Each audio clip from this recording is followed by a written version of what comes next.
बाप आणि लेकीचं नातं हे शब्दांच्या पलीकडचं असतं.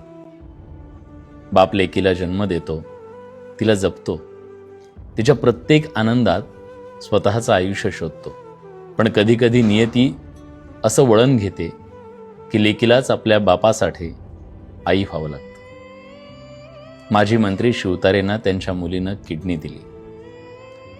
किडनी हा फक्त शरीराचा भाग नाही, नात्यांचा सर्वोच्च त्याग आणि निस्वार्थ प्रेमाचा तो जिवंत पुरावा आहे. जेव्हा आजच्या काळात नाती अनेकदा स्वार्थाच्या तराजूत तोलली जात आहेत, पण लेकीचं हे प्रेम निरपेक्ष आहे. परिस्थिती काही असू द्या, ती उभी राहते शेवटपर्यंत.